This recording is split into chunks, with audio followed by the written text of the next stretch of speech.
जू फेंग की धमकी के कारण झाओ काई का पिछला उदास मूड एक पल में गायब हो गया। वह अब खुद को दोष नहीं दे रहा था और अब भी जू फेंग को पीटने की धमकी दे रहा था, जो अभी भी कमजोर अवस्था में था। आह, तुम सच में बहुत बेरहम हो। सोचो भी नहीं सकता कि तुम किसी कमजोर इंसान पर हाथ डालने की कोशिश भी करोगे। जू फेंग ने सिर हिलाया, मानो उससे निराश हो। त्सका एक कमजोर व्यक्ति है लेकिन फिर भी दूसरों को धमकाने में सक्षम है, वह बिल्कुल भी कमजोर नहीं है। झाओ काई ने आंखें घुमाईं। मजाक मस्ती के बावजूद झाओ काई ने जू फेंग की स्थिति पर ध्यान देना सुनिश्चित किया। मानो वह सचमुच इतना मूर्ख था कि जू फेंग के इरादे को नहीं समझ सका। उनकी यह पद्धति न केवल उन्हें उनकी पिछली मनोदशा से बाहर लाने में कारगर रही, बल्कि इससे माहौल को पहले जैसा बनाने में भी मदद मिली। जू फेंग की अंतिम टिप्पणी विशेष रूप से उसके लिए एक चेतावनी और सलाह थी। गलतियां इसलिए नहीं होतीं कि आप उन्हें चाहते हैं, बल्कि इसलिए होती हैं क्योंकि वे परिस्थितियों के कारण होती हैं। इसलिए लोग उन्हें जानबूझकर की गई गलतियां नहीं, बल्कि गलतियां कहते हैं। अपनी गलतियों पर उदास रहना तथा गलतियों की संभावना को कम करने के लिए स्वयं में सुधार करने का प्रयास न करना किसी व्यक्ति द्वारा लिया जाने वाला सबसे मूर्खतापूर्ण निर्णय है। खैर, मुझे लगता है कि हमने पर्याप्त आराम कर लिया है। जू फेंग ने आसमान की ओर देखा जो धीरे धीरे उज्ज्वल होता जा रहा था। बहुत जल्द ही सूर्योदय हो जाएगा, जिसका अर्थ है कि उनके पास कार्रवाई करने के लिए कम समय होगा। फियोना की खोज के अलावा जू फेंग की एक और खोज थी, और वह थी विद्रोह। जैसे ही उसने उठने का प्रयास किया, जू फेंग का संतुलन बिगड़ गया और वह लड़खड़ा गया। उफ, जब तुम अभी भी कमजोर हो तो तुम हिल क्यों रहे हो? झाओ काई ने डांटा और उसे संतुलन बनाने में मदद करने के लिए हाथ बढ़ाया। अगले ही पल वह झुककर बोला, बस मेरी पीठ पर चढ़ जाओ और मैं तुम्हें उठाकर ले जाऊंगा। फिर उसके ऊपर चढ़ना है या नहीं, इस पर विचार विमर्श करने के बाद जू फेंग ने अंततः हार मान ली। अगर तुम मुझे गिरा दोगे या मुझे किसी चीज से टकराने दोगे, तो तुम्हें इसकी सजा मिलेगी। जू फेंग ने उसके कंधों पर अपनी बाहें लपेटते हुए सख्ती से चेतावनी दी। हे, निश्चिंत रहो। मैंने वेट ट्रेनिंग की है, इसलिए अगर तुम्हारा वजन 1 टन भी हो, तो भी मैं तुम्हें आसानी से उठा सकता हूं। झाओ काई ने शेखी बघाड़ने की कोशिश की, लेकिन आखिरकार उसे सिर के पिछले हिस्से पर तमाचा पड़ा। क्या तुम यह कहना चाह रहे हो कि मैं मोटा हूं? जू फेंग ने डांटते हुए कहा। अगर उसने एक और गलत वाक्य बोला तो वह उसे एक और थप्पड़ मारने को तैयार थी। नहीं, मेरा मतलब सिर्फ इतना था कि मैं मजबूत हूं। मेरा कोई इशारा नहीं था। झाओ काई का बचाव करते हुए, साफ तौर पर एक और थप्पड़ खाने से डरते हुए। Ads by pub future. Pub future ads. बेशक, अगर शू फेंग के अलावा कोई और धमकी दे रहा होता, तो वह गुस्सा हो जाता और शू फेंग को बता देता कि वह वास्तव में कितना ताकतवर है। अपराध बोध के कुछ निशान अभी भी बचे हुए थे, केवल जू फेंग ही ऐसा दोस्त था जिसके साथ वह वास्तव में सहज हो सकता था, उन पाखंडियों के समूह के विपरीत जो उसकी सबसे बड़ी बहन की पहचान जानने के बाद उस पर निर्भर हो गए थे।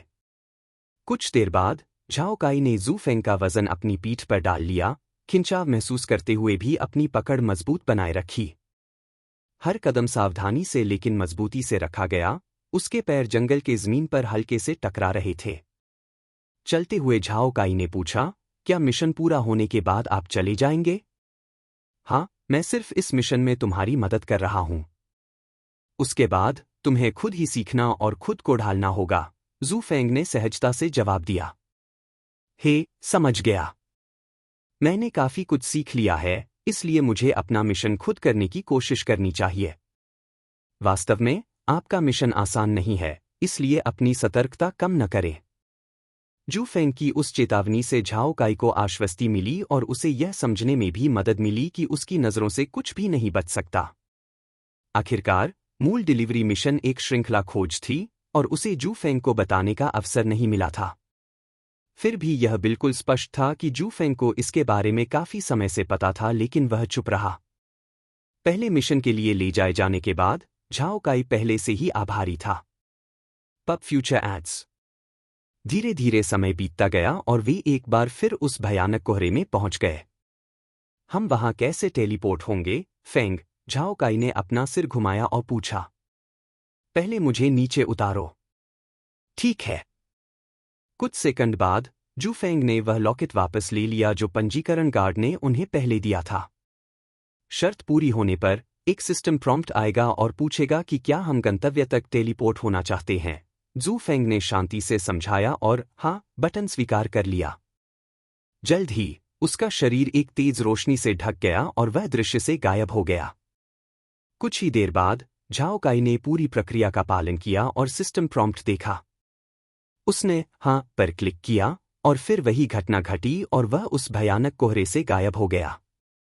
जब उसने अपनी आंखें फिर से खोलीं तो उसने देखा कि पिछली बार की तरह उसे बाहरी इलाके में टेलीपोर्ट नहीं किया गया था, बल्कि उन्हें सीधे उस जगह पर टेलीपोर्ट कर दिया गया था जहां उन्होंने अपना पंजीकरण कराया था।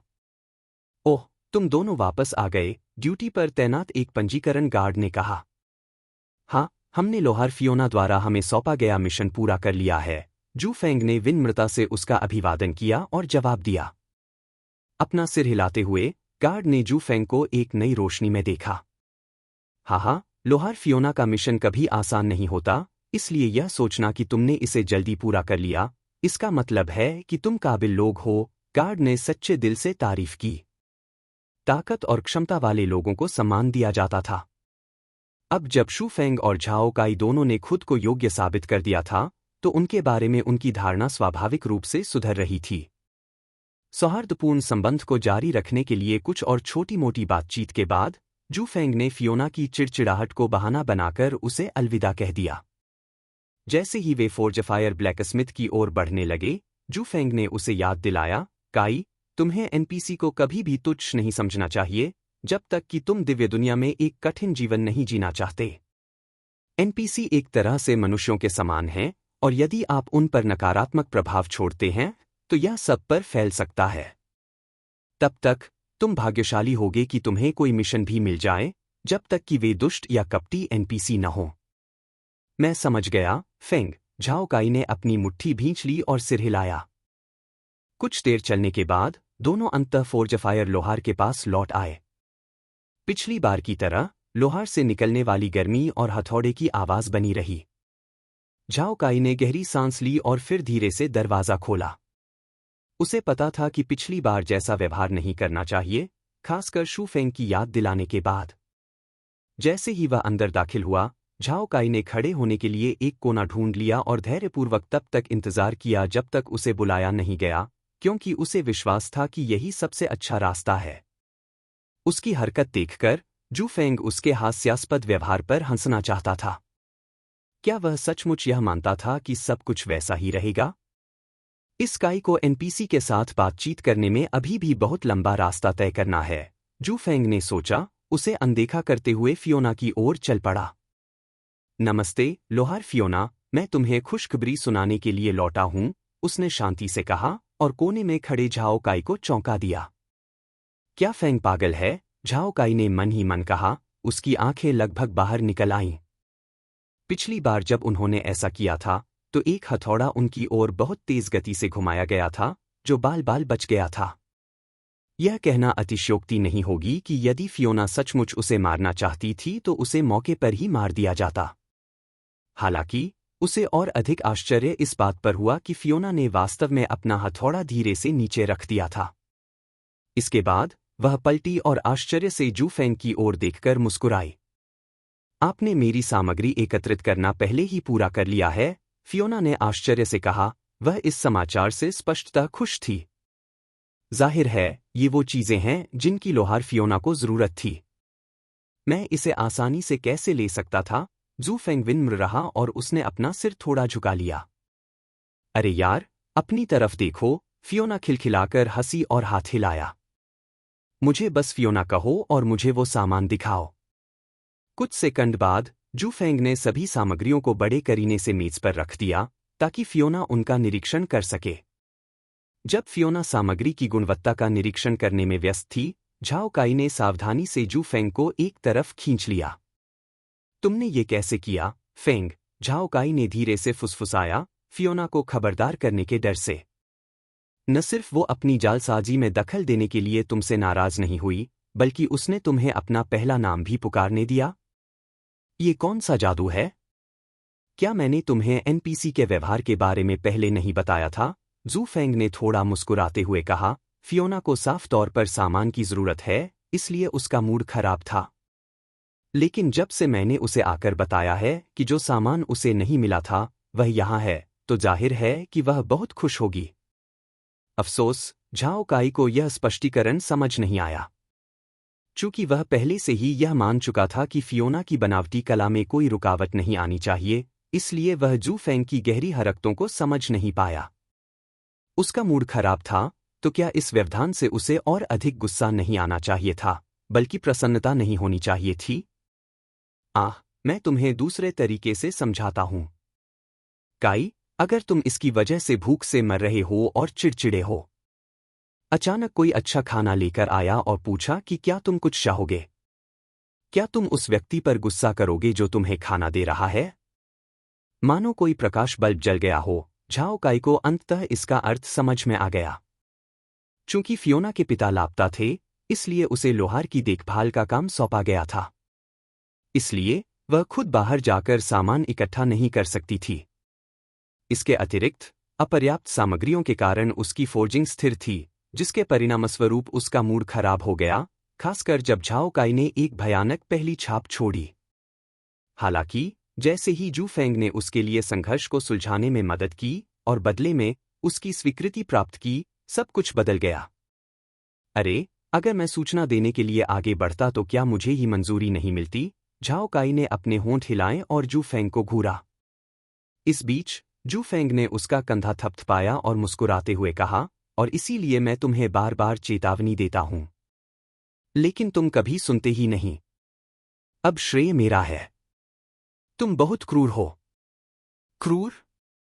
ज्यादा चतुर व्यक्ति जैसा। अवाक, झाओ काई को एहसास हुआ कि वह केवल खुद को दोषी ठहरा सकता है, खासकर जब जू फेंग ने उसे पहले ही मौका दिया था। बात बस इतनी थी कि वह इसका फायदा उठाने में असफल रहे और मूर्खतापूर्ण ढंग से उन्होंने यह मान लिया कि इंतजार करना ही सही विकल्प है। उफ, मैंने सोचा था कि तुम मेरे भाई हो, झाओ काई चिल्लाया। उसे यकीन नहीं हो रहा था कि जू फेंग ने उसके साथ इतना बुरा व्यवहार किया है। अगर मैं तुम्हें दुश्मन समझता तो मैं तुम्हारे शक दूर करने की जहमत नहीं उठाता। मैंने तुम्हें यह दिखाने के लिए ऐसा किया कि किसी पर आंख मूंदकर भरोसा नहीं करना चाहिए, और इसमें मैं और तुम्हारी बड़ी बहन भी शामिल हैं। जू फेंग के चेहरे के भाव अचानक ठंडे और गंभीर हो गए। झाओ काई को स्पष्ट रूप से महसूस हो रहा था कि उसके हाव भाव में कुछ अजीब था, लेकिन वह यह नहीं बता पा रहा था कि वह अजीब कहाँ था। स्वाभाविक रूप से वह कभी भी उस विश्वासघात और दर्द को नहीं समझ पाएगा जो जू फेंग को अपने अतीत में सहना पड़ा था। एक ऐसा समय जो बस भयानक यादों से भरा था। खैर, इस बार मैं तुम्हारा श्रेय नहीं चुराऊंगा, लेकिन याद रखना कि इतना लापरवाह मत बनो। भले ही मिशन शुरू में तुम्हें सौंपा गया हो, अगर तुम सावधान नहीं रहे तो इसे कोई और आसानी से चुरा सकता है। जू फेंग ने उसका कंधा थपथपाया और फियोना के पास वापस जाने लगा। फियोना, इस बार शैडो ब्लेड की अद्भुत मारक क्षमता के कारण ही हम समय पर अधिकांश सामग्री एकत्र करने में सफल रहे। ओह! इस डरपोक इंसान ने ज्यादातर काम कर दिया। स्तब्ध, फियोना ने संदेह भरे भाव से झाओ काई की ओर देखा। नजर पड़ते ही झाओ काई तुरंत स्थिर खड़ा हो गया, लगभग सैन्य प्रशिक्षण शिविर के सैनिकों की तरह सीधा। क्या आप मुझे धोखा दे रहे हैं? फियोना ने भौहें चढ़ाते हुए कहा। उसे इस दावे पर संदेह हो रहा था। सौभाग्य से जू फेंग इसके लिए तैयार था और उसने कुछ लाशों की ओर इशारा किया। फियोना, इन लाशों को देखो। ये गोलियों के जख्मों से छलनी है, लेकिन मैं तो बस एक पादरी हूं और ऐसे जख्म नहीं बना सकता। अंततः घावों की जांच के बाद आश्वस्त होकर फियोना ने नरमी बरतने का निर्णय लिया, लेकिन उसकी नरमी झाओ काई के लिए भावनात्मक क्षति से भिन्न नहीं थी। मुझे लगता है कि इस डरपोक व्यक्ति ने अपनी क्षमता को अच्छी तरह से बनाए रखा है, हालांकि उसके व्यक्तित्व और व्यवहार में सुधार की आवश्यकता है, उसने स्पष्ट रूप से टिप्पणी की। फियोना की टिप्पणी के कारण झाओ काई को ऐसा महसूस हुआ जैसे उसके मुंह से खून निकल रहा हो। कोई इसे तारीफ कैसे कह सकता है? यह कहना कि उन्होंने अपनी योग्यता तो अच्छी तरह से बरकरार रखी है, लेकिन उनके समग्र व्यवहारवाद में सुधार की आवश्यकता है, यह कहने के समान है कि वे पर्याप्त अच्छे नहीं हैं। क्या फेंग मेरी मदद करने की कोशिश कर रहा है या मेरे जख्मों पर नमक छिड़क रहा है? झाओ काई ने चुपचाप सोचा, उसे ऐसा लग रहा था जैसे वह अभी भी खिलवाड़ कर रहा है। इस बीच जू फेंग ने बस खांसी का नाटक किया। जाहिर है उसे भी फियोना से ऐसी स्पष्ट टिप्पणी की उम्मीद नहीं थी। हालांकि वह गलत नहीं है और बिल्कुल सही कह रही है। एक अनुभवी लोहार से जैसी उम्मीद होती है। ऐसा विचार होने के बावजूद जू फेंग ने फिर भी विनम्रता से काम लिया और झाओ काई का बचाव किया। शैडो ब्लेड तुम्हारे जैसे लोगों के साथ बहुत कम बातचीत करता है, इसलिए वह घबराया हुआ रहता है। फियोना, कृपया मेरे साथी के तुम्हारे सामने किए गए इस घटिया व्यवहार को माफ कर दो। उसने झाओ काई की ओर से माफी मांगी। सच में बहुत से लोग मुझसे आमने सामने बात भी नहीं कर सकते। बेहद गर्व से भरी फियोना ने सहमति में अपना सिर हिलाया। फिर उसने अपनी ठुड्डी ऊपर उठाई और आगे कहा, मेरे लिए भी अपनी उपस्थिति छिपाना सचमुच कठिन है। तुम्हारा डरपोक दोस्त मेरी प्रभावशाली उपस्थिति का विरोध करने के लिए केवल और अधिक प्रशिक्षण ही ले सकता है। शुक्र है, यह अच्छी बात थी कि वह अपने शरीर के किसी भी अंग से छेड़छाड़ नहीं कर सकती थी। वरना जू फेंग को पूरा यकीन था कि सिर्फ अहंकार के कारण ही उसकी नाक लंबी होने लगेगी। झाओ काई को ऐसा लग रहा था जैसे किसी ने उसे बार बार गोली मारी हो और मरने के बाद भी उसे गोली लग रही थी। शू फेंग और फियोना के एक साथ बयान ने उसे भावनात्मक रूप से इतना आहत किया था। तुम दोनों के बीच इतनी दोस्ताना बातचीत करने के लिए मुझे क्यों मना किया जा रहा है? मैं तो बस सम्मान दिखा रहा था और तुम्हारे हथौड़े से डर रहा था। झाओ काई मन ही मन जोर से चिल्लाया। वह ये बातें जोर से कहना चाहता था। हालांकि उसे यह बात बहुत दुख के साथ पता थी कि यदि वह ऐसे शब्द जोर से बोलेगा तो सचमुच एक हथौड़ा उसकी ओर आएगा और वह उसे छूकर नहीं निकलेगा।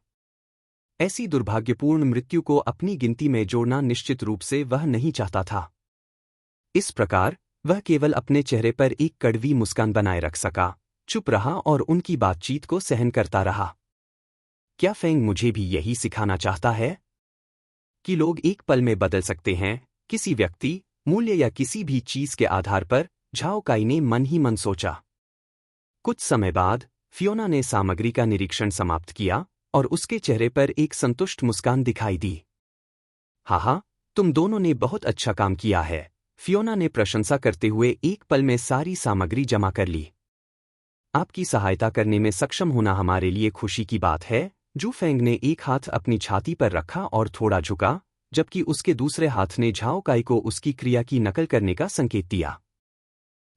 मदद करना हमारे लिए खुशी की बात थी, झाओ काई ने तुरंत कहा, हालांकि उनके शब्दों में कुछ बदलाव था। प्रसन्न होकर फियोना दिल खोलकर हंसने लगी, क्योंकि सिस्टम पूरा होने का संकेत जल्द ही जू फेंग और झाओ काई के सामने प्रकट हुआ। जू फेंग की चतुराई को देखते हुए वह झाओ काई को पकड़ने और उसी मिशन का इनाम प्राप्त करने में सक्षम था, खासकर जब उसने योगदानकारकों पर ढिलाई नहीं बरती थी। इतनी मेहनत के बाद भी केवल लेवल 4, जू फेंग कड़वाहट से मुस्कुराया। उन्होंने कभी नहीं सोचा था कि स्तर 5 तक पहुंचना इतना कठिन काम होगा। खिलाड़ी का नाम लिन फेंग। वर्ग पादरी। स्तर 4। अनुभव अंक 1,840 1,000,000। गुण शक्ति 12, चपलता 15, सहनशक्ति 14, बुद्धि 25, जीवन शक्ति 18। निःशुल्क विशेषता अंक 10। धीमी गति से स्तरीकरण की गति और नए चरित्र की स्थिति को नजरअंदाज करते हुए उन्होंने इनाम पर एक नजर डाली और पाया कि उनमें से अधिकांश पहले ही पूरे हो चुके थे। विलोब्रुक गांव में प्रतिष्ठा में वृद्धि। किसी भी टेलीपोर्टेशन प्लेटफॉर्म के माध्यम से विलोब्रुक गांव तक पहुंच प्राप्त करें। -15,000 अनुभव अंक। -40 तांबे के सिक्के। ट्रिगर करने की संभावना। फियोना फोर्जफायर द्वारा तैयार किया गया दुर्लभ कस्टम हथियार या कवच। अब तक उनकी ख्याति विलोब्रुक गांव में हर जगह फैल चुकी थी।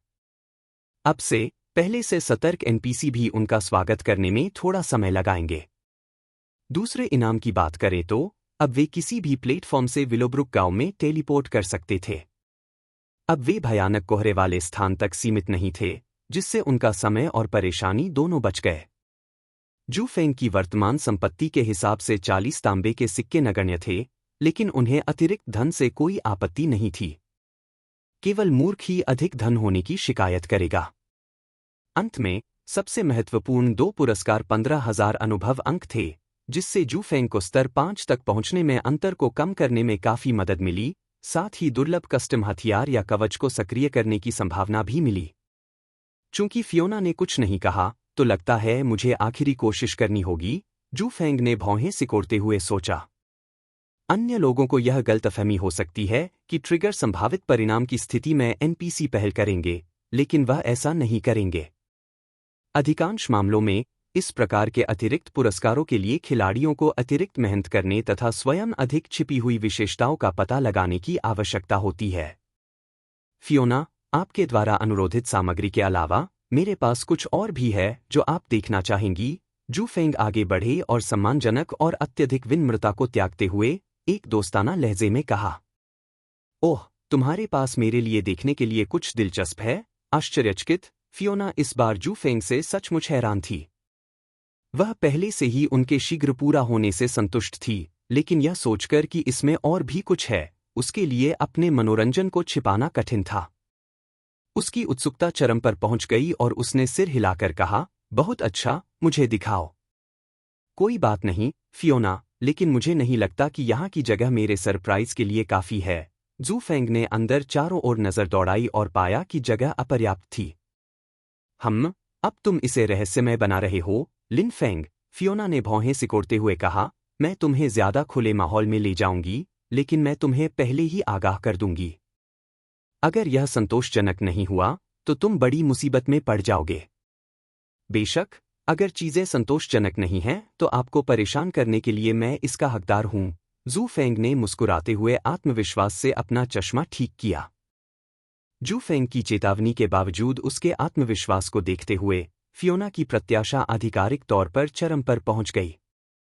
जब कोई व्यक्ति अपनी वस्तु के बारे में पूरी तरह आश्वस्त हो जाता था, तभी वह बिना किसी हिचकिचाहट के आगे बढ़ने का साहस कर पाता था।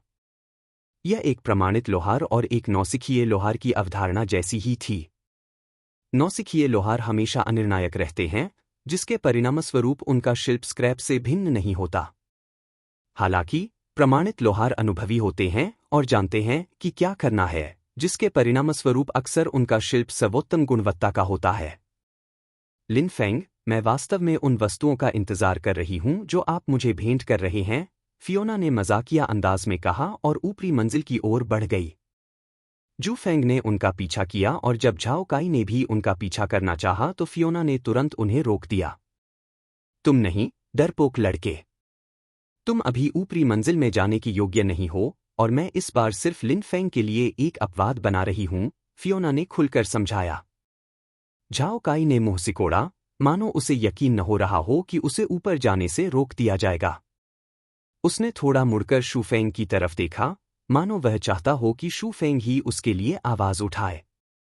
हालांकि जू फेंग जवाब में केवल अपना सिर हिला सका।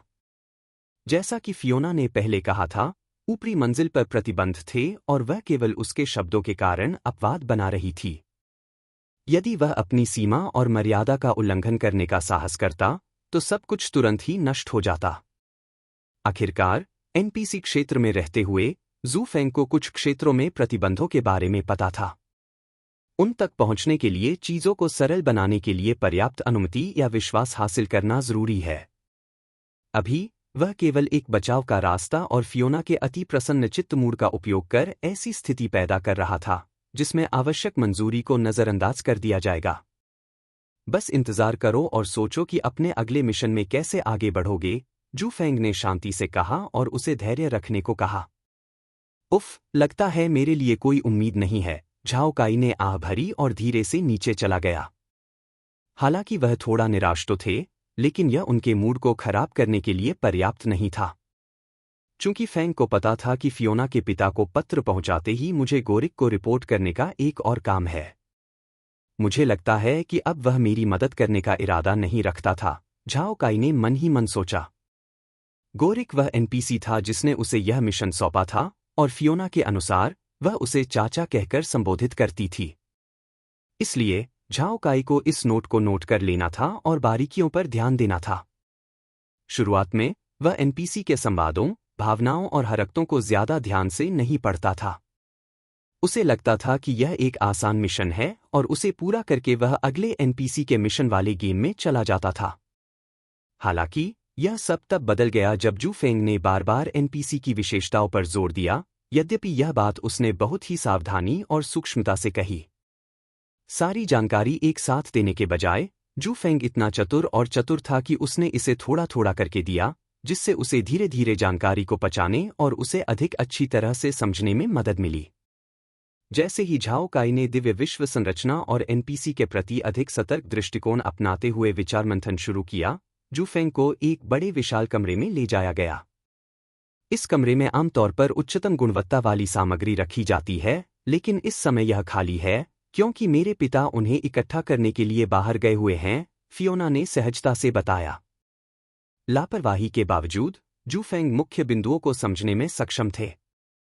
उसके पिता थोरिन सामग्री जुटाने के कारण उस समय उपलब्ध नहीं थे और यह कोई साधारण सामग्री नहीं थी। यदि जू फेंग को अनुमान लगाना हो, विशेष रूप से वर्तमान चरणों और फियोना की युद्ध क्षमता को देखते हुए, तो उसने अनुमान लगाया कि यह 50 से 70 के स्तर के आसपास के राक्षस होने चाहिए। लगता है काई का साहसिक कार्य बहुत उबाऊ होने वाला है। जू फेंग मुस्कुराया, एक कदम आगे बढ़ा और उन वस्तुओं को खोला जो वह फियोना को दिखाना चाहता था। अब और अधिक चापलूसी भरे शब्द या देरी से स्पष्टवादी और सीधी सादी फियोना को परेशानी ही होगी। पूरे कमरे में एक जोरदार आवाज गूंजी, क्योंकि विशाल कमरे में लाशों का ढेर बड़े करीने से रखा हुआ था, जो पल भर में भर गया था। ये पायराइट ड्रेक की लाशें हैं। हैरान फियोना ने जू फेंग को देखा और अविश्वास भरे स्वर में बुदबुदाया। मुझे लगा था कि जब वे बाहर गए थे तो तुमने बस उनके पायराइट ड्रेक स्केल को घोंसले में इकट्ठा किया होगा। मुझे उम्मीद नहीं थी कि तुम उन्हें भी मार डालोगे, कम से कम तुम्हारे दयनीय स्तर से तो नहीं, उसने आगे कहा, उसके कारनामे से साफ तौर पर हैरान। ओह, अभी भी एक आखिरी लाश है जिसमें मुझे लगता है कि आपकी और भी ज्यादा दिलचस्पी होगी। जू फेंग ने हल्के से हंसते हुए आखिरी लाश को वापस ले लिया। जल्द ही एक बड़ी पायराइट ड्रेक लाश प्रकट हुई और उसकी भयावह आभा अभी भी मौजूद थी। एक पायराइट ड्रेक नेता, फियोना ने अपनी विवेकशील आंखों से एक राक्षस नेता को स्पष्ट रूप से पहचानते हुए कहा। उसने गहरी सांस ली और फिर शू फेंग का हथियार मांगा। क्या मैं कुछ देर के लिए तुम्हारा डंडा देख सकती हूं? जू फेंग ने बिना किसी हिचकिचाहट के खुशी खुशी अपना स्टफ सौंप दिया। वैसे भी उसका स्टाफ बेकार था और ऐसा नहीं था कि उसे पता नहीं था कि वह स्टाफ के साथ क्या करने की योजना बना रही थी। उसका हथियार लेकर वह कर्मचारियों की हालत और लाश के जख्मों की जांच कर रही थी। अगर सब कुछ मेल खाता तो वह इस बात से इनकार नहीं कर सकती थी कि वे सचमुच उसी ने मारे थे।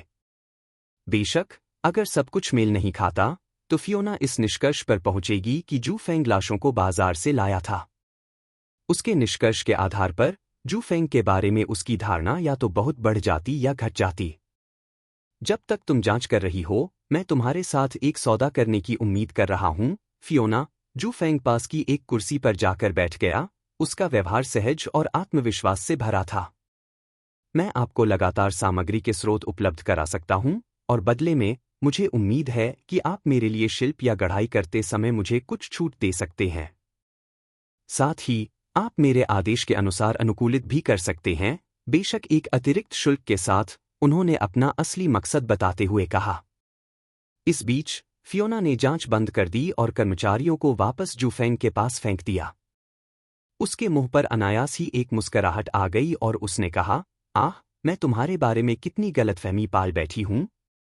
तुम एक धूर्त व्यक्ति हो।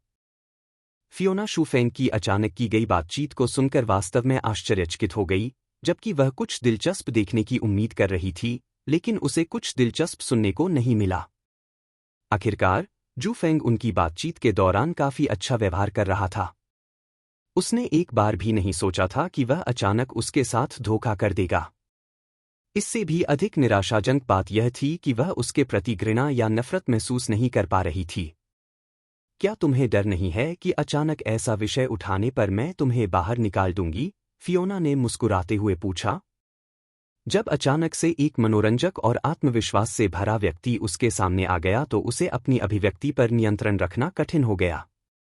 आमतौर पर जब लोग उसके साथ बातचीत करते थे तो उनके स्वर में केवल विनम्रता और सतर्कता का भाव होता था। उन्होंने किसी भी तरह से उसे अपमानित करने की हिम्मत नहीं की, कहीं ऐसा न हो कि उनका अनुरोध अस्वीकार कर दिया जाए। फिर भी न केवल जू फेंग ने उसकी भावनाओं के बारे में बड़बड़ाते हुए उसे खुशी दी, बल्कि वह यह भी जानता था कि लोहा गर्म होने पर कब वार करना है। फियोना एक स्पष्टवादी व्यक्ति हैं, इसलिए अब मैं भी स्पष्टवादी हो रहा हूं क्योंकि मैंने बातचीत के लिए पात्रता के सभी मानदंड पूरे कर लिए हैं, जू फेंग ने जवाब दिया और सौहार्दपूर्ण ढंग से मुस्कुराया। लगता है मुझे तुम्हें किसी और दिन सबक सिखाना होगा। फियोना को उसके तर्क में कोई कमी नजर नहीं आई। उन्होंने पायराइट ड्रेक्स के घावों की जांच पूरी कर ली थी और उनकी मृत्यु के कारण का अनुमानित आकलन प्राप्त कर लिया था। जू फेंग के पेशे को देखते हुए वह इस बात की पुष्टि कर सकती थी कि वह जड़ी बूटियों में भी दखल रखता था और उनका अपने फायदे के लिए प्रभावी ढंग से इस्तेमाल करता था। वरना अपनी साधारण क्षमता से वह इतने सारे पायराइट ड्रेक्स को मार ही नहीं पाता। फिर भी अपने संदेह की पुष्टि करने के लिए वह उसके करीब गई और कुछ सूंघकर उसके कपड़ों में जड़ी बूटियों के अस्तित्व की पुष्टि की। आपने किस तरह का संश्लेषण किया जिससे पायराइट ड्रेक्स इतनी कमजोर हो गई? फियोना ने सहजता से पूछा। अपने रिश्ते में खुशी पैदा करने के लिए महत्वपूर्ण अभ्यास। हर ब्यूटी पब फ्यूचर द्वारा विज्ञापन। मुस्कुराते हुए जू फेंग ने अपने पास रखी एक विस्फोटक फली निकाली और उसे फियोना को दे दिया। एलिमेंटल डिसेप्शन एलिक्सिर संश्लेषण के लिए 4 विभिन्न प्रकार की जड़ी बूटियों का उपयोग करता है, उन्होंने बताया। फियोना ने विस्फोटक फली पर कुछ और सूंघे लीं और अपना प्रश्न जारी रखा, कौन सी 4 जड़ी बूटियां इस्तेमाल की जाती हैं? वे हैं dragon root, frost petal blossom, एथलीफ और सल्फावाइन। मैं भले ही कोई हर्बल विशेषज्ञ या जड़ी बूटी विज्ञान में पारंगत न हूं, लेकिन ये जड़ी बूटियां अत्यंत दुर्लभ हैं और इन्हें वरदांत घाटी में नहीं होना चाहिए। स्वाभाविक रूप से ये जड़ी बूटियां वरदांत घाटी या आसपास के क्षेत्रों में भी नहीं पाई जाएंगी। तो फिर ये जड़ी बूटियां तुम्हें कहाँ से मिलीं? फियोना ने आंखें सिकोड़ते हुए कहा। अगर तुम किसी काले बाजार में भी जाओ तो जरूरी नहीं कि वहां भी ये जड़ी बूटियां हों। माफी चाहता हूं, लेकिन यह मेरा व्यापार रहस्य है। जू फेंग हल्के से मुस्कुराया, आखिरी सवाल का जवाब देने को तैयार नहीं था। मानो वह इतना मूर्ख होगा कि सीधे सीधे कह दे कि ये जड़ी बूटियां मिरेकल हर्ब गार्डन से ली गई है। इससे कितनी मुसीबतें आएंगी, इसका अंदाजा लगाना नामुमकिन था और वह खुद को नुकसान पहुंचाने की कोई योजना नहीं बना रहा था। बेशक इस जवाब के जवाब में अधिकांश लोग सोचेंगे कि वह फियोना को असंतुष्ट कर देगा, लेकिन ऐसा सोचना गलत होगा। अरे, अगर तुमने मुझसे भी ऐसे संवेदनशील सवाल का जवाब दिया तो मैं सचमुच तुम्हें बाहर निकाल दूंगी। फियोना ने ठंडी हंसी उड़ाते हुए विस्फोटक पॉड उसे लौटा दिया। मुझे खुशी है कि मैंने आपको निराश नहीं किया, जू फेंग ने कहा और अपना चश्मा ठीक किया। वैसे भी तुम्हारा डंडा भी अमृत से लिपटा हुआ था और तुम्हारी प्रतिक्रिया भी परिस्थितियों के अनुरूप ही लग रही थी। इसलिए मैं अस्थायी रूप से मान लूं कि तुम ही इन पायराइट ड्रेक्स के हत्यारे हो, उसने आश्चर्य से कहा, उसे धोखा देने के लिए आसानी से छोड़ने को तैयार नहीं थी। हाँ, केवल अस्थायी। इससे पहले कि जू फेंग अपनी बात आगे बढ़ा पाते, उन्हें बार बार खांसी आने लगी और वे लगभग अपनी कुर्सी से गिर पड़े। चौंक कर फियोना जल्दी से जू फेंग के पास गई और उसे अपना संतुलन वापस पाने में मदद की। जब उसने अंततः उसके पीले रंग पर ध्यान दिया तो उसकी अभिव्यक्ति धीरे धीरे गंभीर हो गई। पहले तो वह उनके जल्दी लौटने और उसके बाद शू फेंग की आकर्षक और रहस्यमयी चीजों से विचलित हो गई थी, जिनमें उसकी रुचि थी। इसलिए उसने शू फेंग पर ज्यादा ध्यान नहीं दिया। अब जब उसे ऐसा करने का अवसर मिला तो उसे अंततः एहसास हुआ कि वह बहुत बुरी हालत में है। जब आप असामान्य रूप से थके हुए हैं, तब भी आप बातचीत के लिए कैसे प्रयास कर रहे हैं? उसने डांटते हुए पूछा। मैं यह ठीक है, जू फेंग ने एक मजबूत दिखावा करने की कोशिश की, लेकिन इसका दुष्प्रभाव उसके शरीर पर भारी पड़ रहा था। लगता है मेरा मन पूरी तरह सूख गया है, वह मन ही मन विलाप करने लगा। यदि उसका मनोबल कम न हुआ होता तो वह बातचीत को सहन करने के लिए स्वयं को लगातार मजबूत बनाए रखने में सक्षम होता। अफसोस, उसके दयनीय स्तर 4 में केवल इतना ही मैना था कि वह खत्म हो गया। यहाँ तक कि मैना पोषण का उपभोग करने से भी बफ को बनाए रखने के लिए आवश्यक मैना की बड़ी खपत को बहाल नहीं किया जा सका। तुम्हें ठीक से आराम करना चाहिए, अन्यथा तुम्हारा शरीर और अधिक समय तक सहन नहीं कर पाएगा, फियोना ने सख्त चेतावनी दी। उसकी विशेषज्ञता भले ही लोहार बनाने में हो, लेकिन उसने कई ऐसे नौसिखिए लोहारों को देखा था जो खुद पर बहुत अधिक काम करते थे। बात यहां तक पहुंच गई कि वे फिर कभी हथौड़ा न पकड़ पाने की हालत में पहुंच गए।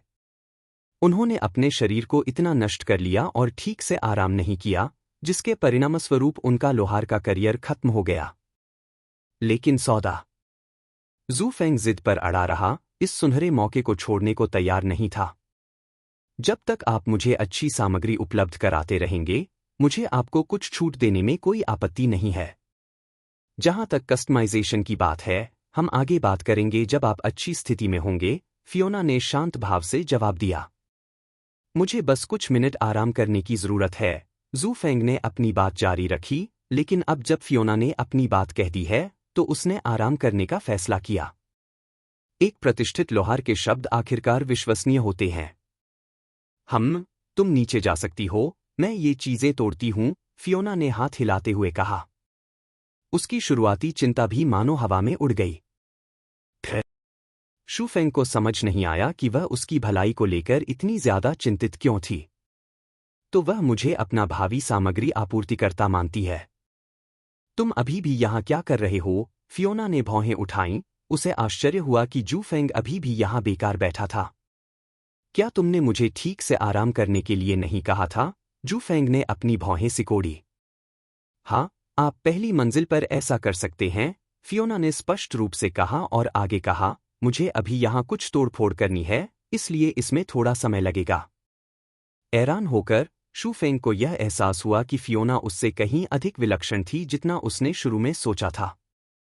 फिर भी उसने कुछ हद तक पुनः प्राप्त की गई मन की शक्ति का उपयोग किया और स्वयं को मजबूत किया, जिससे उसे कमरे से बाहर निकलने के लिए पर्याप्त शक्ति प्राप्त हुई। जैसे ही वह सीढ़ियों से नीचे उतरा, झाओ काई ने उसे तुरंत देख लिया। तो वो राज क्या था? झाओ काई उसकी ओर दौड़ा और शू फेंग की मदद के लिए हाथ बढ़ाते हुए पूछा। हो सकता है उसे जिज्ञासा हो, लेकिन इसका मतलब ये नहीं था कि वो शू फेंग को भूल गया था, जो उस समय साइड इफेक्ट्स से जूझ रहा था। ज्यादा कुछ नहीं, जू फेंग ने बैठते हुए समझाया। बस मैं फियोना के साथ हमारे भविष्य के उपकरणों के बारे में एक सौदा करने जा रहा हूं। मैं समझ गया। मैंने भी यही सोचा था। सिर हिलाते हुए झाओ काई को यह ज्यादा आश्चर्यजनक नहीं लगा कि जू फेंग चाहता था कि फियोना उनके लिए चीजें बनाए या हथियार बनाए। तुम मुझे अपने फायदे के लिए इस्तेमाल कर रहे थे, उसने मजाकिया लहजे में कहा, मानो उसे इस्तेमाल किए जाने पर कोई गुस्सा ही न हो। प्रतिक्रिया तो अच्छी थी, पर फैसला गलत था, जू फेंग ने अपनी टांगे क्रॉस करते हुए कहा। चूंकि तुम्हें पता था कि मैं तुम्हारा इस्तेमाल कर रहा हूं, तो तुम्हें चुप रहना चाहिए था। आखिरकार फायदा तो तुम्हें भी हुआ था, लेकिन अब इसे उजागर करने से बात बहुत बिगड़ गई। लेकिन आप असहज नहीं होंगे, झाओ काई ने अपना सिर खुजाते हुए स्पष्ट किया। ऐसा इसलिए क्योंकि यह मैं हूं। जू फेंग ने अपनी हथेली मेज पर पटकी और अपनी आवाज ऊंची कर दी।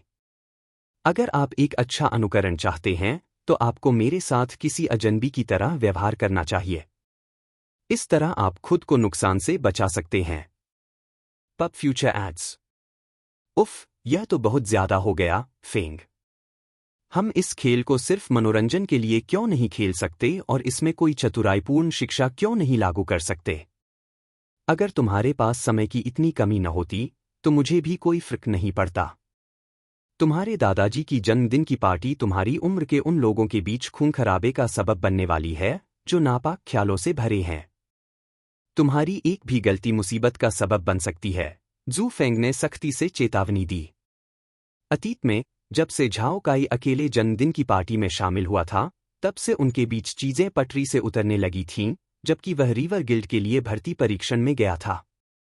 और परीक्षण भर्ती की बात करें तो जू फेंग ने पहले ही कुछ अफवाहें सुनी थीं कि रिवर गिल्ड एपेक्स टॉवर में अपनी शाखा स्थापित करने की कोशिश कर रहा है, साथ ही आसपास के अन्य जिलों में भी। हालांकि इस समय रेखा में जू फेंग जन्मदिन की पार्टी में शामिल होंगे, लेकिन वह झाओ काई को यथासंभव रक्षात्मक ज्ञान प्रदान करना चाहेंगे। इस तरह वह कम से कम छिपे हुए इरादों वाले कई लोगों से बचाव कर सकता था। मैं समझ गया, फेंग। झाओ काई ने अचानक अपना स्वर बदला और धीरे से मुस्कुराया। मेरी माँ का अंत अच्छा नहीं हुआ क्योंकि वह बहुत दयालु थीं, इसलिए मुझे पता था कि लोगों पर दया दिखाना ठीक नहीं है। चुपचाप जू फेंग को एहसास हुआ कि झाओ काई उसकी सोच से कहीं अधिक तैयार था। हालांकि इससे उन्हें ज्यादा तसल्ली नहीं मिली। वास्तव में इसने जू फेंग को पहले से भी अधिक सतर्क बना दिया। अगर काई तैयार है लेकिन फिर भी किसी जाल में फंस गया है तो प्रतिद्वंद्वी कोई साधारण नहीं होगा। उसने भौहें सिकोड़ लीं, यह समझने की कोशिश करते हुए कि झाओ परिवार में से किसी को गिराने की क्षमता किसमें है।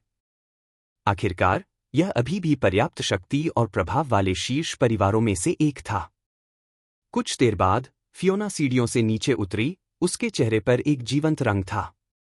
ओह, क्या आप ठीक हो गए हैं? फियोना ने अपना ध्यान जूफेंग की ओर घुमाया और पूछा। जूफेंग कुर्सी से उठे, हल्के से मुस्कुराए और जवाब दिया, हाँ, मैं अभी ठीक हूं। फियोना ने तुरंत कोई जवाब नहीं दिया, बल्कि उसने जूफेंग की हालत का एक सरसरी सा जायजा लिया। हालांकि वह अभी भी बता सकती थी कि जूफेंग कुछ प्रतिक्रियाओं से पीड़ित था, लेकिन उसे दर्द को सहन करने और पूरी तरह से सामान्य व्यवहार करने में सक्षम होने के लिए उसकी सराहना करनी पड़ी। ऐसे कार्यों के लिए न केवल दृढ़ संकल्प की आवश्यकता होती है, बल्कि गर्व से खड़े रहने के लिए अपने शरीर पर नियंत्रण की भी आवश्यकता होती है। जब उसने करीब से निरीक्षण किया तो फियोना अचानक आश्चर्यचकित रह गई। वह एक क्षण के लिए रुकी और चालाकी से बोली, अब मैं अनुमान लगा सकती हूं कि आप उन जड़ी बूटियों को कैसे प्राप्त करते हैं। इस बीच जूफेंग ने केवल अपनी मुस्कान बनाए रखी, उस टिप्पणी का जवाब देने को तैयार नहीं थे। हालांकि उसे अंदाजा था कि वह उसके कुछ राज पहले ही जान चुकी है, जैसे कि उसके शरीर का बपतिस्मा। चूंकि बपतिस्मा की इजाजत सिर्फ एक ही जगह पर थी, इसलिए फियोना पहेलियों को सुलझाने में कामयाब रही। आप किस तरह का कस्टमाइजेशन चाहते हैं? फियोना ने बाद में यह विषय उठाया। लेकिन याद रखना, मैं बहुत ज्यादा पैसे लेती हूं और जटिलता के हिसाब से यह आपको दिवालिया भी कर सकता है। कुछ ही देर पहले इस विषय को खारिज करने के बाद जूफेंग ने फियोना में एक और गुण जोड़ दिया, वह है धूर्तता। तुम्हें एक अनुकूलित हथियार मिलने वाला है, झाओ काई ने आश्चर्य से कहा और उसकी ओर मुड़ा। क्या? क्या तुम्हें भी एक चाहिए? जूफेंग हंसा। सुनने में भले ही यह आकर्षक लगे, लेकिन मैं फिलहाल आयरन बोल्ट राइफल से संतुष्ट हूं। जूफेंग के विपरीत, जो अभी भी शुरुआती स्टिक का इस्तेमाल कर रहा था, झाओ काई आयरन बोल्ट राइफल से परिचित था। उसकी खूबियां काफी अच्छी थीं और वह आसानी से समझ गया कि फियोना एक महंगी फीस वसूलने वाली है। चूंकि उसे अपग्रेड पाने की कोई जल्दी नहीं थी, इसलिए वह जूफेंग पर कोई दबाव नहीं डालना चाहता था। एक आम कहावत थी, अपनी क्षमता से अधिक काम लेना। यदि वह इस समय अच्छा कर रहा था तो वह खुद को क्यों परेशान कर रहा था? मैं समझ गया। जूफेंग ने कंधे उचकाए और फियोना की ओर मुड़ा।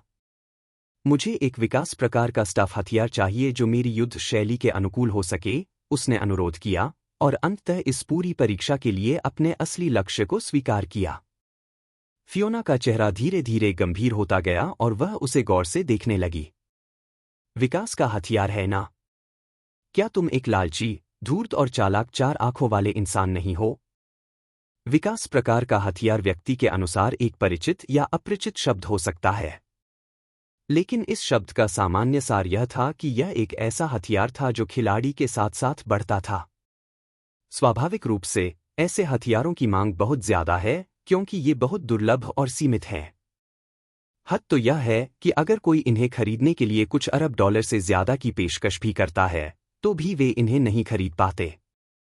उनकी पिछली टाइमलाइन में इतनी अधिक मांग के बावजूद विक्रेता न होने के कारण विकास प्रकार के हथियारों वाले खिलाड़ियों का लगातार शिकार किया जा रहा था, हालांकि केवल निचले रैंक या स्तर के खिलाड़ियों का।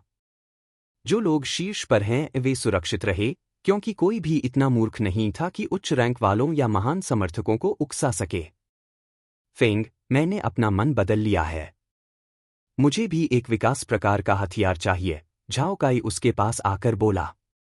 अफसोस, बदले में उसे अपने सिर के पीछे एक तमाचा मिला। एक तरफ भाग जाओ, जू फेंग ने डांटा।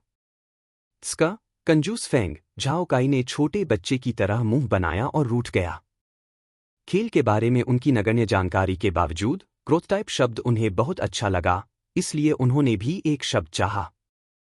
हालांकि अगर झाओ काई वास्तव में इसके साथ आने वाले खतरे को समझता है तो वह उस स्थान से भाग सकता है। तो क्या सर्वशक्तिमान फियोना मेरे लिए एक बना सकती है? जू फेंग ने रूठे हुए झाओ काई को नजरअंदाज कर दिया और फियोना की ओर मुड़ा, मानो उसकी प्रतिक्रिया जानने के लिए उत्सुक हो। फियोना चुप थी, उसके चेहरे का भाव कुछ ही देर में पीला पड़ गया। उसका आत्मविश्वास और स्पष्टवादिता जो हमेशा झलकती थी, मानो गायब हो गई हो। क्यों? क्या हमारी प्यारी सर्वशक्तिमान फियोना को अपनी क्षमता पर भरोसा नहीं है? जू फेंग ने आगे कहा। जाहिर है वह चाहता था कि वह उसकी बात मान ले। यह उकसावा सुनकर फियोना ने अपनी मुट्ठी भींच ली और घुरघुराते हुए बोली, क्या आपको लगता है कि मुझे अपनी जालसाजी की क्षमता पर भरोसा नहीं है? मैं तो बस यह जानना चाहती हूं कि क्या आप ऐसा हथियार खरीद भी सकते हैं? लागत कितना है? कम से कम तुम्हें मेरे लिए 50 सोने के सिक्के लाने होंगे। 50 स्वर्ण सिक्कों का जिक्र आते ही झाओ काई, जो अभी भी कोने पर रूठने का नाटक कर रहा था, लगभग लड़खड़ाकर जमीन पर गिर पड़ा। वह जो पागलपन भरा शुल्क मांग रही थी, उसे सुनकर उसके होश उड़ गए। 50 सोने के सिक्के, 100 तांबे के सिक्के 1 चांदी के सिक्के के बराबर और 100 चांदी के सिक्के 1 सोने के सिक्के के बराबर। असल जिंदगी में ये कितने पैसे हैं? झाओ काई ने उंगलियों से गिनते हुए बुदबुदाया, क्योंकि वह सही कीमत नहीं समझ पा रहा था। बाहरी दुनिया के खिलाड़ी लगातार कुछ इन-गेम मुद्रा खरीदने के लिए अपना पैसा लगा रहे थे। अभी कुछ समय पहले तक विनिमय मुद्रा में एक चांदी का सिक्का $15,500 में बिकता था तथा 5 चांदी के सिक्कों का एक समूह $75,000 में बिकता था। झाओ काई ने जू फेंग की ओर देखा और सोचा कि क्या वह अनुमानित मूल्य जानता है। बिक्री के मौजूदा रिकॉर्ड के हिसाब से, और अगर यह बैचों में बिका तो गिनती न करें तो कुल मूल्य 77 मिलियन और $500,000 होना चाहिए। जू फेंग ने शांति से अपनी गणना बताई। धम्मा! झाओ काई इतनी बड़ी रकम सुनकर जमीन पर गिर पड़ा। यह तो घोटाला है, वह चीखते हुए बोला। इस बीच फियोना उसके इस आरोप से तुरंत नाराज हो गई, क्योंकि वह उसे घोटालेबाज कह रहा था। अच्छा नहीं है, स्थिति को भांपते हुए जू फेंग ने जल्दी से खुद को झाओ काई के सामने खड़ा कर लिया। मेरे हिसाब से ये काफी सस्ता है। फियोना एक उदार लोहार है और 50 सोने के सिक्के तो बहुत सस्ते हैं, उसने सच्चाई से समझाया। झाओ काई, जो इसकी कीमत नहीं समझता था, की तुलना में जू फेंग अच्छी तरह जानता था कि $77 मिलियन वाकई बहुत सस्ते थे। कई लोगों ने अरबों डॉलर की पेशकश की थी, लेकिन फिर भी उन्हें विकास प्रकार का हथियार नहीं मिल पा रहा था। इस प्रकार जू फेंग पहले से ही केवल इतना सा खर्च करने की खुशी में उछल रहा था। जू फेंग के समय पर बचाव के कारण फियोना का गुस्सा धीरे धीरे कम होता गया। उसी समय जू फेंग ने झाओ काई को एक भयंकर नज़र से देखा और स्पष्ट रूप से उसे अपने मुंह पर नियंत्रण रखने के लिए कहा। यह महसूस करते हुए कि उसने गलत बोला था, झाओ काई ने और कुछ कहने की हिम्मत नहीं की और उसने फियोना से बार बार माफी मांगी। फियोना, मैं पैसों से अभिभूत हो गया था। मैं तो बस एक बेचारा बच्चा हूं जिसने पहले कभी इतना पैसा नहीं देखा। कृपया मुझे और मेरी अज्ञानता को माफ कर दो, झाओ काई जोर से चिल्लाया, यहां तक कि किसी कुत्ते की तरह उसकी जांघ को भींच लिया। वह इतना खतरनाक था कि तब तक हार नहीं मानेगा जब तक फियोना अंततः मान नहीं जाती। ठीक है, बस मेरी जांघ से हट जाओ, फियोना ने झुंझलाहट में अपना पैर आगे पीछे हिलाते हुए शिकायत की। जहां तक जू फेंग की बात है, तो वह अवाक रह गया और उसका माथा ठनका। ऐसा बेशर्म व्यवहार अवास्तविक था। थोड़ी सी हलचल के बाद फियोना ने कंधे उचकाते हुए कहा, खैर, मुझे संदेह है कि आपके पास पैसा भी है, इसलिए चलो अब विकास प्रकार के हथियार को एक तरफ रख दें।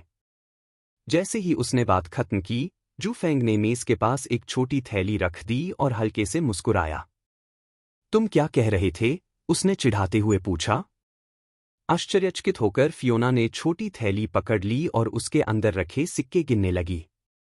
कुछ सेकंड बाद उसके चेहरे पर एक राख सा भाव उभर आया। मानो उसने अभी अभी कोई भूत देखा हो। है तुम्हारे पास इतना पैसा कैसे आया? फियोना ने घबराहट में मुंह में लार भर ली और हकलाते हुए पूछा। व्यापार रहस्य, जू फेंग ने सपाट उत्तर दिया। यह फेंग वास्तव में इतना अमीर है। झाओ काई अपनी संपत्ति के इस खुलासे से पूरी तरह चकित रह गया। कुछ मिनट बाद फियोना ने अंततः दांत पीसते हुए पैसे स्वीकार कर लिए। तुम सचमुच एक चालाक चार आंखें हो, उसने गुस्से से जू फेंग को घूरा। उसे एहसास हुआ कि वह शुरू से ही उसकी योजना में फंसी हुई थी। जब तक मुझे मेरे विकास प्रकार के कर्मचारी मिलते रहेंगे, मैं इसे अपना उपनाम स्वीकार करने में प्रसन्न हूं, जू फेंग ने खिलखिलाकर मुस्कुराया। आमतौर पर एक बार में इतना पैसा खर्च करना जू फेंग को बिल्कुल पसंद नहीं था। हालांकि इस बार कहानी अलग थी और वे 50 सोने के सिक्के लंबे समय में एक सार्थक निवेश साबित हुए। संक्षेप में कहें तो यह किसी व्यक्ति द्वारा पूरा अपार्टमेंट खरीदने और कुछ वर्षों बाद 3 गुना लाभ प्राप्त करने से भिन्न नहीं था। यह तो बताने की आवश्यकता ही नहीं है कि कमाया गया धन वैसे भी आवश्यक चीजों पर ही खर्च किया जाना था। मैं उन छोटी मोटी भेड़ों से 50 सोने के सिक्के कभी भी वापस ले सकता हूं, जू फेंग ने मन ही मन सोचा। फियोना ने कभी उम्मीद नहीं की थी कि जू एफजी उसके साथ इतनी अच्छी तरह से खेलेंगे। चूंकि उसे विकास प्रकार के हथियार बनाने का कभी ज्यादा अनुभव नहीं था, इसलिए वह निश्चित रूप से दुविधा में थी। यह केवल शर्म की बात थी कि उसने पहले ही अपनी बात कह दी थी और 50 स्वर्ण मुद्राएं ले ली थीं, यह मानते हुए कि बाद वाला अपने दयनीय उपकरण के लिए इतना नहीं दे सकता था। किसने सोचा होगा कि यह भेड़ की खाल में भेड़िया है? एक गहरी सांस के साथ फियोना ने समझाया, मैंने आपका काम स्वीकार कर लिया है, लेकिन मुझे नहीं पता कि मैं इसे कब पूरा कर पाऊंगी, लिन एफजी। आवश्यक सामग्रियों के अलावा विकास प्रकार के हथियारों का निर्माण कठिन है और संभावनाएं बहुत कम हैं। विकास प्रकार के हथियार की प्रकृति और इसकी अद्भुत विशेषताओं को देखते हुए बहुत कम लोहार अपने जीवनकाल में इसे बना सकते हैं। वास्तव में एक लोहार किसी भी प्रकार के विकास उपकरण का उत्पादन करने में सक्षम था, जो एक शीर्ष लोहार और एक महान लोहार के बीच मुख्य विभाजन और अंतर था। वर्षों की मेहनत और कौशल विकास के बाद कोई भी व्यक्ति महान लोहार बन सकता है। हालांकि एक शिखर लोहार बनने के लिए किसी को अपने जीवन में एक विकास प्रकार की वस्तु बनाने में सक्षम होना चाहिए। यह बात भी जू फग अच्छी तरह समझते थे, लेकिन फिर भी जोखिम उठाने को तैयार थे। जिंदगी में अगर आप कभी कोई जोखिम नहीं उठाते, तो आप कभी कुछ बड़ा हासिल नहीं कर पाएंगे।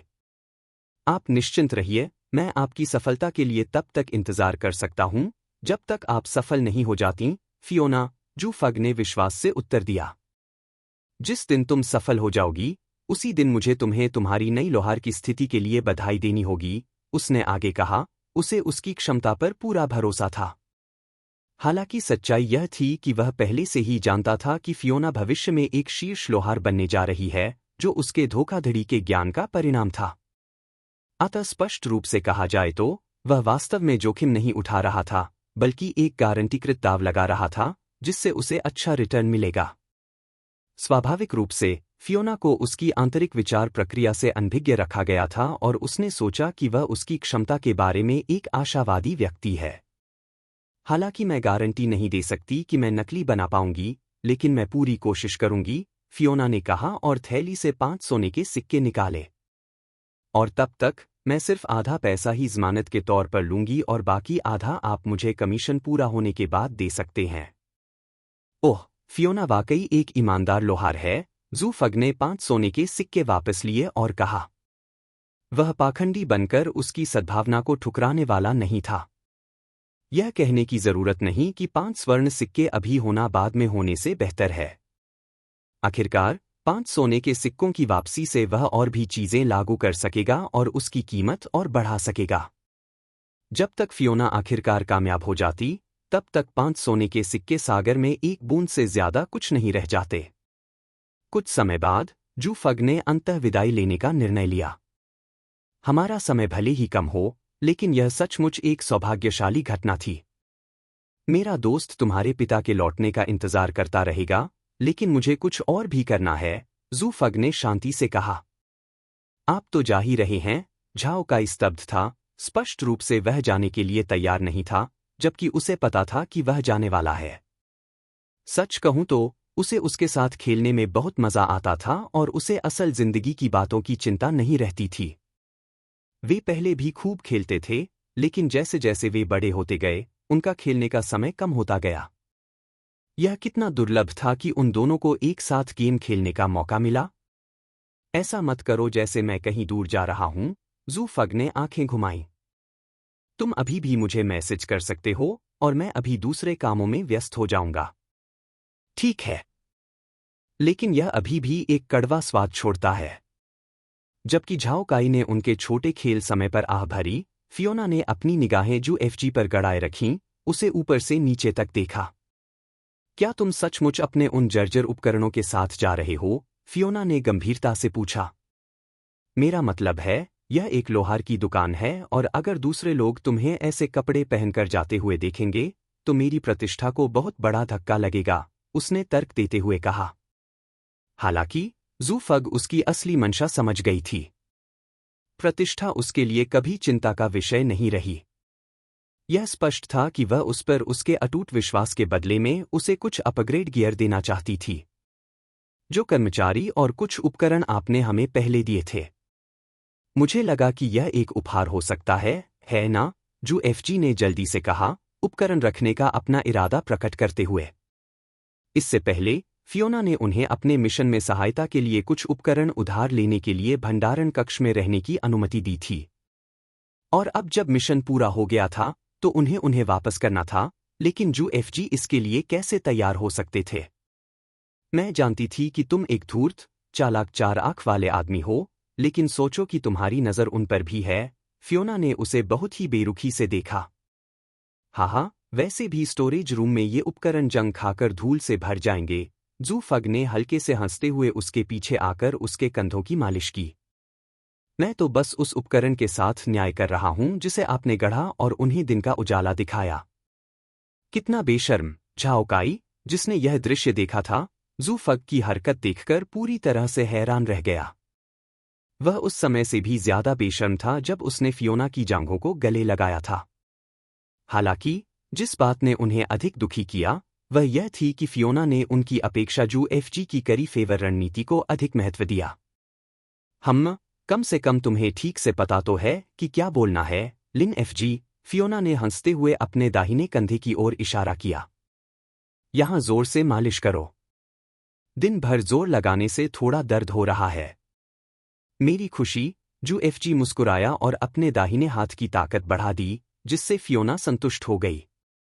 तुम्हारे पास मेरे उस दुखते हुए स्थान को शांत करने की क्षमता है, फियोना ने प्रशंसा की। जैसे जैसे दृश्य आगे बढ़ता गया, झाओ काई वहीं पर स्तब्ध रह गया, उसे विश्वास ही नहीं हो रहा था कि आखिर हो क्या रहा है। क्या तुम्हें कोई विरोध तो नहीं झेलना पड़ा? और क्या तुम दोनों किसी कमीशन पर बात नहीं कर रहे थे?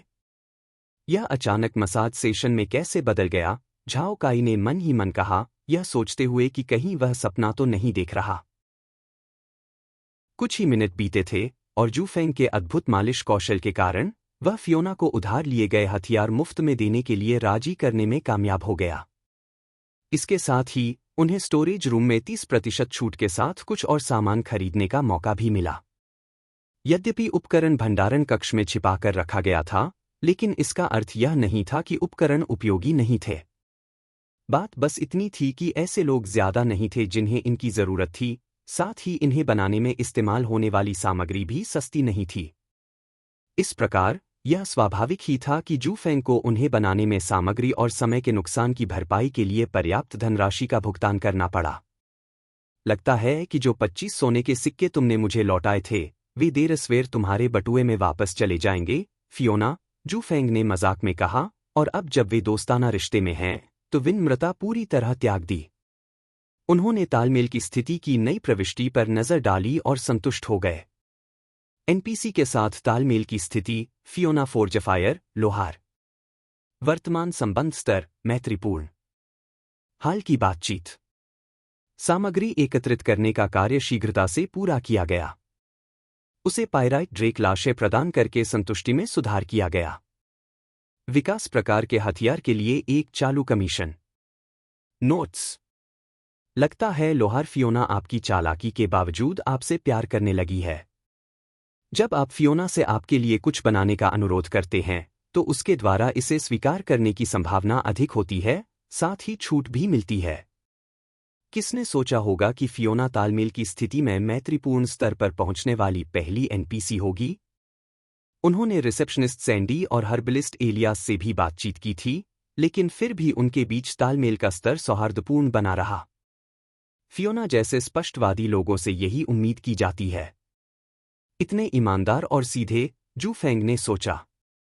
फियोना जैसे लोगों का सम्मान और प्रशंसा की जानी चाहिए। आखिरकार, इससे उन्हें उनका विश्वास जीतने में लगने वाली बहुत सी मेहनत से छुटकारा मिल गया।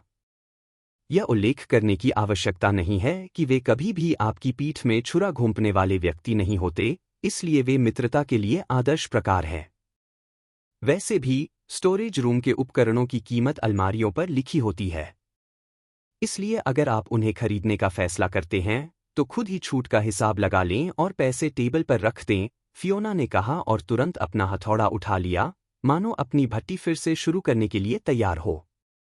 हाँ, वह हमें बिना निरीक्षण किए ही भुगतान करने देगी, झाओ काई ने जू फेंग से फुसफुसाते हुए कहा। उसकी व्यवस्था से वह अचंभित था। बिना खुद जांचे कि कीमत सही है या नहीं, वे आसानी से बच निकल सकते थे। और तो और, वे उसकी पीठ पीछे और भी उपकरण जमा कर सकते थे और बाद में अनभिज्ञता का नाटक कर सकते थे।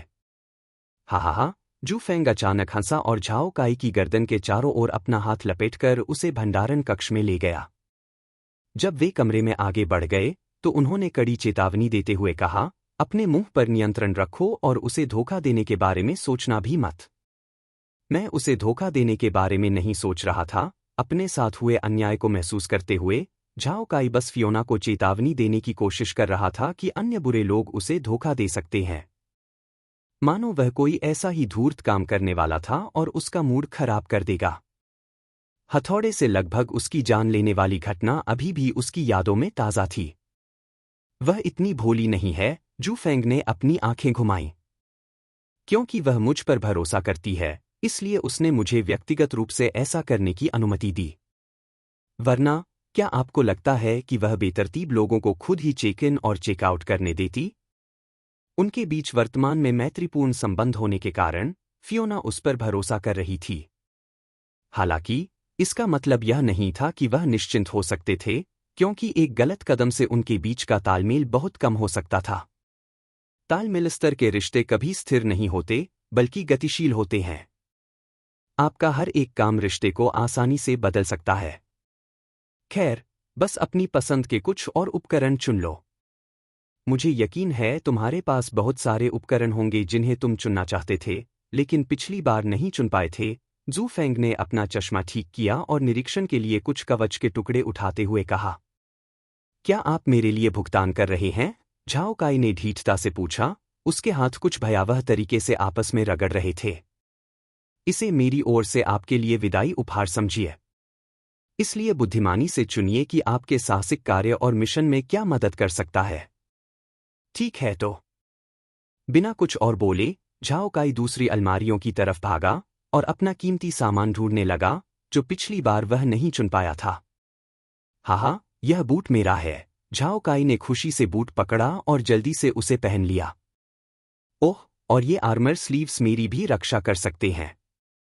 असहाय होकर, जू फेंग ने अपना सिर हिलाया और उसे अपनी इच्छानुसार कार्य करने की अनुमति दे दी। मुझे पता था कि काई के पास बहुत सी चीजें हैं जो वह चाहता है। पिछली बार जब झाओ काई पूरी तरह से भंडारण कक्ष में डूबा हुआ था, तब उसने लगभग आधे घंटे तक इंतजार किया था। तो फिर वह यह कैसे नहीं जान सकता था कि वह संघर्ष कर रहा था और इस बात पर बहस कर रहा था कि किसे चुनना है। आगे बढ़ते हुए, जू फेंग ने एक बार फिर एक अच्छा सा डंडा चुनने का फैसला किया। पायराइट ड्रेक्स के साथ हुए झगड़े के बाद, यह उसके लिए एक बेहतर गुण वाला डंडा चुनने की चेतावनी थी। शुरुआती कर्मचारी बुरा नहीं है, लेकिन हमले की शक्ति बहुत कम है। जू फेंग ने अपनी भौहें सिकोड़ लीं। वह एक ऐसा कर्मचारी ढूंढना चाहता था जिसकी हमले की शक्ति अधिक हो। हथियारों के अलावा, उसे अपनी सुरक्षा बढ़ाने के लिए नए कवच की भी आवश्यकता थी। इस तरह, वह स्वयं को बहुत अधिक ठीक करने के कारण जल्दी ही मैना से बाहर नहीं निकलेगा। वैसे, फेंग तुम्हारे पास 50 सोने के सिक्के कब थे? झाओ काई ने अचानक पूछा। जब से उसने सोने के सिक्कों को वास्तविक मुद्रा में बदलने की दर के बारे में सुना, तब से वह अपनी संपत्ति देखकर आश्चर्यचकित हो गया। पहले तो वह फियोना की उपस्थिति के कारण पूछ नहीं सका था, लेकिन अब जब वे यहाँ अकेले थे, तो उसे पूछने का अवसर मिल गया। झाओ काई ने सोचा कि उसे जवाब मिल जाएगा, लेकिन उसे निराशा हुई, क्योंकि जू फेंग चुप और निर्लज्ज बना रहा। यह एक व्यापारिक रहस्य है, जू फेंग ने जानकारी का खुलासा किए बिना जवाब दिया। किस व्यापारिक रहस्य ने तुम्हें 50 स्वर्ण मुद्राएं ज्यादा अमीर बना दिया? झाओ काई ने चौंक कर कहा। उसकी जानकारी के अनुसार रैंकिंग में मौजूदा धनी खिलाड़ी के पास सिर्फ 2 स्वर्ण मुद्राएं थीं, और वह व्यक्ति जेंटल विंड था। यह समझ में आता था कि झाओ काई अपनी संपत्ति के बारे में इतना अधिक क्यों प्रतिक्रिया देगा, लेकिन जू फेंग ने इसका खुलासा करने की योजना नहीं बनाई थी। आखिरकार, यह संपत्ति उसकी नहीं मानी जा सकती, क्योंकि यह ऋण के माध्यम से प्राप्त की गई थी। यह ऐसी बात नहीं है जिसे काई को जानना चाहिए, क्योंकि ऋण चुकाने में विफल होने का जोखिम बहुत बड़ा है। जू फेंग ने अपने पहले के संश्लेषण उपलब्धि के बारे में सोचते हुए मन ही मन सोचा। मास्टर अल्केमिस्ट की उपाधि प्राप्त करने में उनकी उपलब्धि के बाद उन्हें एलियास ने बधाई दी, और वहीं से उन्होंने 50 स्वर्ण सिक्कों का ऋण मांगा। बेशक, एलियास ने शुरू में इसे मजाक समझकर टाल दिया, क्योंकि उनके सौहार्दपूर्ण रिश्ते इतने बड़े ऋण के लिए पर्याप्त नहीं थे। इसलिए ऋण को आगे और सुचारू रूप से आगे बढ़ाने के लिए उन्होंने कुछ दुर्लभ जड़ी बूटियों की बलि भी चढ़ा दी। हालांकि इलियास अभी भी अनिच्छुक था, लेकिन उसकी उपलब्धि को नकारा नहीं जा सकता था, और अपने प्रभावशाली व्यवहार के कारण वह अंततः इलियास को मनाने में सफल रहा। हालांकि ऋण वापस न करने पर उसने अतिरिक्त शर्तें भी रखीं। वापस न लौटने पर अनिवार्यतः उसके खेल चरित्र का अंत हो जाता, क्योंकि इसकी कीमत चुकानी पड़ती, जिसकी कोई कल्पना भी नहीं कर सकता था। हालांकि जू फेंग को ऋण चुकाने में असमर्थ होने का डर नहीं था। एक बार जब विद्रोह मिशन पूरा हो जाएगा और मुझे शहर के मेयर से मान्यता मिल जाएगी, तो चीजें आसान हो जाएंगी, उसने सोचा, और अपनी समय सीमा के अनुसार चुपचाप योजना बना रहा था। अक्सर जो खिलाड़ी बिना किसी योजना के ऋण लेते थे, उन्हें अपने खेल चरित्र को हटाना पड़ता था और नए सिरे से शुरुआत करनी पड़ती थी, लेकिन वह उन खिलाड़ियों में से नहीं थे। उसे ठीक-ठीक पता था कि उन 50 सोने के सिक्कों और उससे भी ज्यादा की वापसी के लिए क्या करना है। तब तक इलियास की उसके एक विश्वसनीय व्यक्ति होने की छवि भी उजागर हो चुकी होगी। कुछ समय बाद झाओ काई ने शू फेंग की जानकारी साझा करने की अनिच्छा को देखते हुए पूछना छोड़ दिया, और ऋण के बारे में अनभिज्ञ रहते हुए अपने उपकरण चुनने में लग गया। जैसे जैसे समय बीतता गया, जू फेंग ने अपना नया अपग्रेड उपकरण चुनना समाप्त कर दिया, यद्यपि स्तर की आवश्यकता अभी भी उसे वास्तव में इसे सुसज्जित करने से रोक रही थी। सभी न्यूनतम स्तर की आवश्यकता 5 है, और मैं सिर्फ स्तर 4 पर हूं। कैसा भेदभाव है, जू फेंग ने मन ही मन आह भरी। कैजुअल डेट बस एक क्लिक दूर है। आज ही साइन अप करें और अपने क्षेत्र की महिलाओं से मिलना शुरू करें। ऐसा नहीं था कि वह उन्हें सुसज्जित नहीं करना चाहता था, लेकिन इनमें से कोई भी उपकरण उस समय उसके लिए उपयुक्त नहीं था। फिर भी उनकी दुर्लभता और महान विशेषताओं को देखते हुए इसने उन्हें खरीदना जारी रखने से नहीं रोका। फियोना वास्तव में एक अद्भुत लोहार थी, और भंडारण कक्ष में इस तरह के उपकरण उसकी नज़र में औसत से नीचे की गुणवत्ता के माने जा सकते हैं, लेकिन अन्य खिलाड़ियों के लिए यह एक खजाना था जिसे कई लोग अपनी तिजोरी में रखने के लिए लालायित होंगे। ठीक है, मैंने चुनाव कर लिया है, जू फेंग ने घोषणा की। मैं भी काम पूरा कर चुका हूं। झाओ काई ने मुस्कुराते हुए खुद को नए उपकरणों का एक सेट पहने हुए दिखाया। जाहिर है, वह संतुष्टि से और उपकरणों के सेट से प्राप्त अपनी विशेषताओं में वृद्धि से भरा हुआ था। मुझे यकीन नहीं हो रहा कि फियोना ने यहाँ उपकरण छिपाकर रखे होंगे। खुशकिस्मती से मैंने उन्हें देख लिया, और अब उन्हें पहनने से मुझे एक खास असर दिखाई देता है। झाओ काई ने अपने हाथ कमर पर रखे और खिलखिलाकर हंस पड़ा। इस बीच जू फेंग अपने सेट से निकलने वाले रंग को चकित भाव से देख रहा था। तुम सचमुच जानती थी कि मेरे साथ विनम्र कैसे नहीं होना चाहिए, उसने चमकते नीले रंग को घूरते हुए टिप्पणी की। उपकरणों की दुर्लभता को स्तर और विशेषताओं के अलावा रंग के आधार पर भी पहचाना जाता था। रैंकिंग इस प्रकार थी: सामान्य, सफेद, असामान्य, हरा, दुर्लभ, नीला, महाकाव्य, बैंगनी, पौराणिक, नारंगी, पौराणिक, लाल और कलाकृति, सुनहरा। प्रत्येक स्तर को 2 श्रेणियों में विभाजित किया गया था, मानक रैंक और सुपीरियर रैंक, जैसे कि कॉमन और सुपीरियर कॉमन आदि। श्रेष्ठ रैंक को आधार रंग के गहरे रंग से दर्शाया जाता था। स्वाभाविक रूप से उपकरण जितना दुर्लभ होगा, उसकी विशेषताएं भी उतनी ही बेहतर होंगी। और यह सोचना भी अविश्वसनीय था कि झाओ काई ने अपनी श्रेणी के अनुरूप दुर्लभ उपकरणों का एक पूरा सेट इकट्ठा कर लिया। स्टोरेज रूम में ढेर सारे उपकरण ऐसे ही पड़े थे, जिन्हें अलमारियों पर लगे मूल्य टैग के अलावा ज्यादा वर्गीकरण के बिना यूं ही फेंक दिया गया था। पब फ्यूचर द्वारा विज्ञापन। पब फ्यूचर विज्ञापन। है, पिछली बार से मुझे उन्हें फिर से खोजने में काफी समय लग गया। झाओ काई शर्म से मुस्कुराया।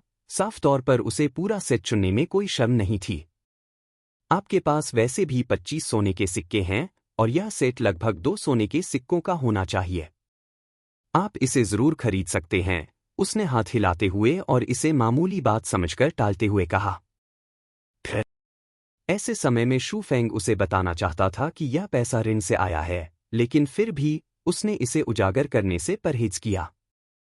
ठीक है, इसे उस उपहार के लिए भुगतान समझो, वह बुदबुदाया और झाओ शिन द्वारा उपहार में दी गई कार के बदले में झाओ काई के लिए भुगतान करने पर सहमत हो गया। कुछ समय बाद, जब जू फेंग ने सब कुछ हिसाब किताब कर लिया, तो कुल लागत लगभग 8 स्वर्ण सिक्के निकली। वाह, आपने तो बहुत सारे दुर्लभ उपकरण भी चुने हैं, झाओ काई ने कुछ टुकड़ों पर चमकते हुए जीवंत नीले रंग को पहचानते हुए कहा। भंडारण कक्ष में सबसे अधिक दुर्लभ उपकरण दुर्लभ थे, इसलिए छूट और सीमित मात्रा को देखते हुए उनमें से कुछ को न खरीदना मूर्खता होगी। अब तक दिखाया गया सर्वोच्च उपकरण जेंटल विंड के कर्मचारियों का एक असामान्य हथियार था। इस प्रकार, स्वाभाविक रूप से उन्हें उनके द्वारा किए गए सौदे के तहत हथियार उधार देने के लिए उच्च दुर्लभता की आवश्यकता थी। खैर, अब मेरा काम पूरा हो गया है, इसलिए बाकी सब तुम्हारे ऊपर है। जू फेंग ने फियोना के निर्देशानुसार पैसे मेज पर रख दिए और झाओ काई की ओर मुड़कर उसे अलविदा कहा।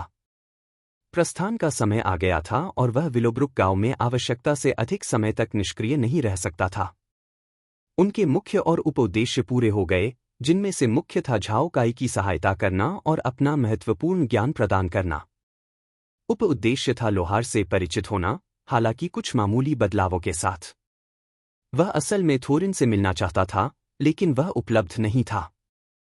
हालांकि फियोना से मिलना भी बुरा नहीं था। मुझे बहुत निराश मत करो, जू फेंग मुस्कुराया और उसके कंधों को थपथपाते हुए लोहार की दुकान से बाहर चला गया।